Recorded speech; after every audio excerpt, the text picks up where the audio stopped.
Hey guys, welcome back to the channel. My name is Sydney, and if you are new here, this is just a place where we can talk about true crime, spooky, scary stories, dark history, or anything else I got going on in my brain. So I took a little break, just about a week, to kind of regroup and reset myself for a busy year ahead. I have a lot of really fun things planned for you guys, and I am very excited. But today we're going to be talking about the Villisca Ax murders, so let's get right into it. It was about 7 a.m. on June 10th, 1912 in Villisca, Iowa, and Mary Peckham was getting just a little bit worried. She noticed that her neighbors hadn't come outside for the day and started their chores, which was very unusual for them. So Mary, being a kind neighbor, went over to the Moore house. Mary knocked on the door a few times. She even tried jiggling the doorknob, but it was locked. So Mary, feeling very uneasy about this whole situation, went to let the Moore family's chickens out of their coop, and then she returned to her own house, where she called Russ Moore. Ross was Josiah Moore's brother, and so when he heard this strange news about what was happening at the Moore house, he rushed over and did the same thing Mary did. He tried knocking a couple times, he tried the door, and when it was locked, he used his own spare key to enter the Moore's residence. Mary waited on the porch as Ross carefully entered the Moore's house, and after a few minutes of looking around, he called out to Mary to call the police. Something horrible had happened. Soon after the call was placed, a police officer named Hank Horton came onto the scene, and what he found inside that house would change Villisca, Iowa forever. Hank found all 6 members of the Moore family and 2 local children, the Stillinger girls, all dead inside the house. It was very obvious from day one that this was a cold-blooded murder. Even the murder weapon was left inside the house, an axe that belonged to Josiah Moore himself. As we all know, gossip in small towns like Villisca spread like wildfire, and soon many townspeople were flooding the Moore's yard and home to try to get a glimpse of the gruesome scene. The doctors that arrived on the scene believed that the Moore family was murdered sometime between midnight and 5 a.m. on June 10th. It was believed that the killers started their spree in the master bedroom by killing Sarah and Josiah Moore. It definitely seemed like Josiah was the main target, as his death was much more gruesome than any other member of the family. Investigators found marks on the ceiling right above Josiah, and this meant that the murderer had been using such force when he pulled the axe back that it struck the ceiling multiple times. It was also odd because it seemed like Sarah was the only person in the family that got murdered with the blade of the axe, and all the other victims were killed with the blunt side of the axe. Next, it appeared that the killer traveled to the rooms of Herman, Mary Catherine, Arthur, and Paul Moore and fatally wounded them with the blunt end of the axe. Lastly, the killer traveled to the guest bedroom where he found Ina and Lena Stillinger, who were staying the night at the Moore's house. Mary Catherine had invited the girls to spend the night after a church program that they all attended, and the timing just happened to be very unfortunate. Both girls were killed, but investigators thought that Lena was the only person in the entire house to wake up during the murder, as it appeared that she had a defense mark on her arm and she was laying horizontally across her bed.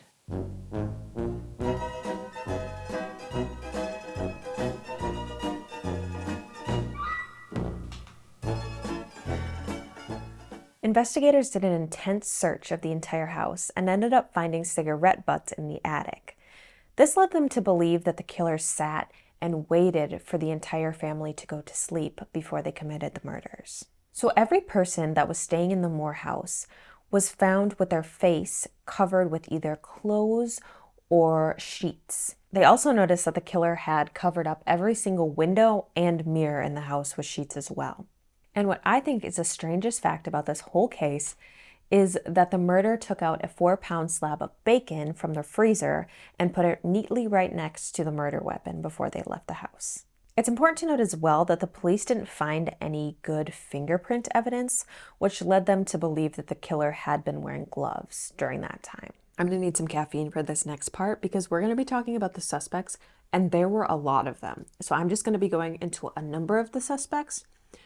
But yeah, let's get into it. So the first suspect we're going to be talking about is actually a convicted killer named Henry Lee Moore. And there is no relation to the Moore family that was murdered either. So just a few months after the Villisca Ax murders, Henry was actually convicted for killing his mom and grandma in a very similar fashion to the way that the Moore family was found. And that's kind of where the evidence starts and ends. Police, I think, wanted him to be the killer because it was the easy route, but there wasn't really any other evidence connecting Moore to the Moore family murders. Our next suspect was a man named Reverend George Kelly. He was a traveling preacher, and he just happened to be in Villisca, Iowa, and teaching at the same program that the Moore family was attending at the church that day.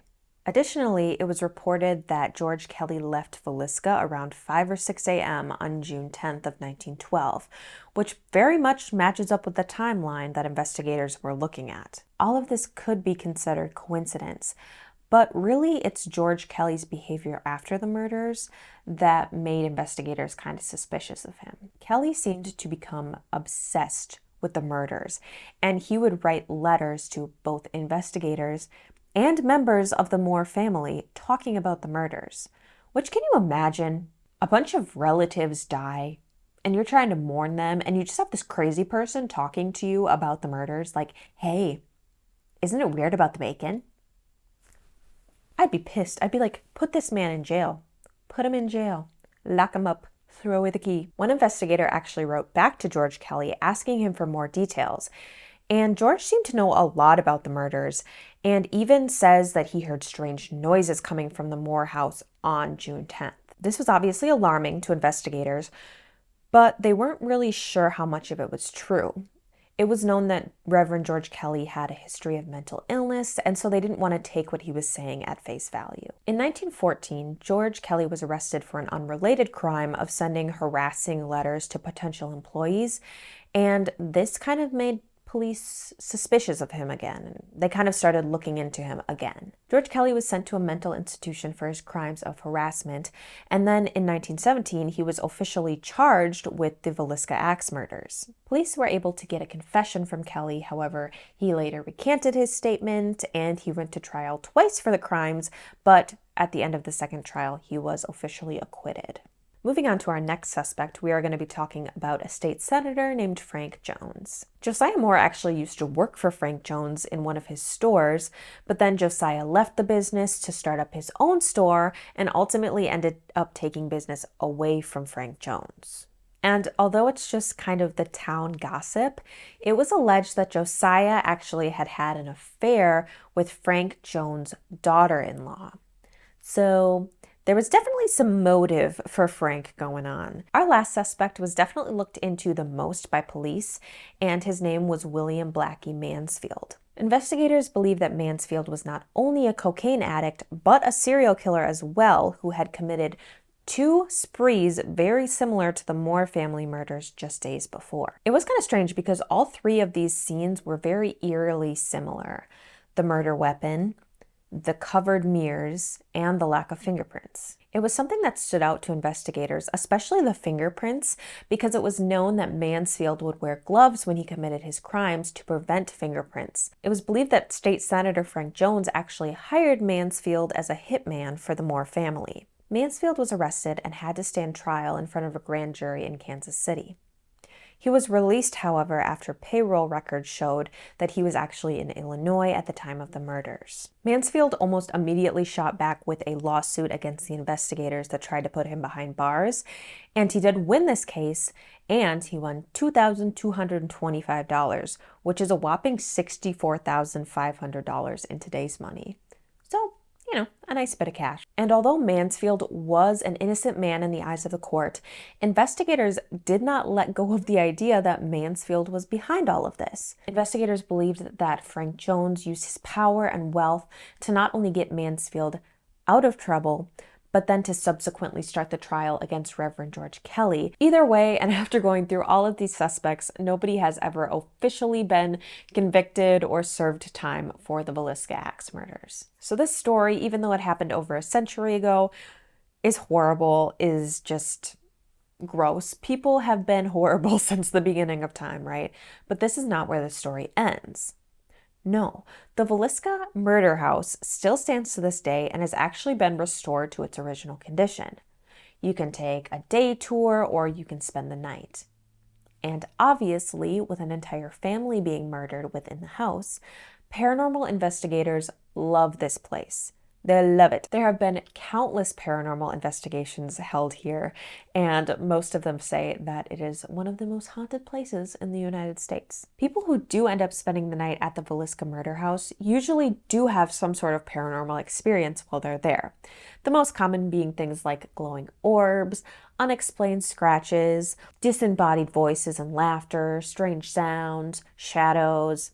The list goes on and on. But something out of the ordinary did happen in 2014. A man named Robert Stephen Lawrenson Jr. from Rhinelander, Wisconsin, was visiting the murder house with his friends, doing some light ghost hunting. All was going well until about 12:45 a.m.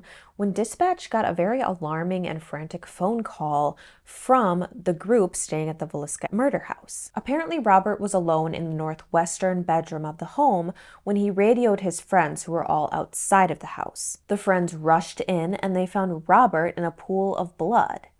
He had been stabbed in the chest. They were alone, nobody else was in the house, and it was later discovered that it was a self-inflicted stab wound to the chest. Robert was rushed to the hospital and treated for his wounds, and he did appear to recover. But the strange thing is everything about this case. Like, how do you stab yourself in the chest? I just want to talk, first of all.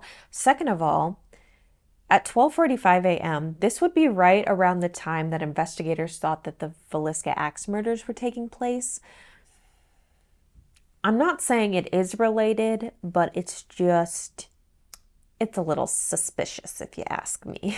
But just generally speaking, I think whenever you have a very old building with a lot of history, and especially with a gruesome past like the Villisca Murder House, I think you're bound to have some kind of paranormal activity going on. Of course, you may not believe that if you're a skeptic, but I think, it's definitely possible that there's some ghosty ghouls in there. But anyway, that is the crazy story of the Villisca Ax murders and the Villisca Murder House.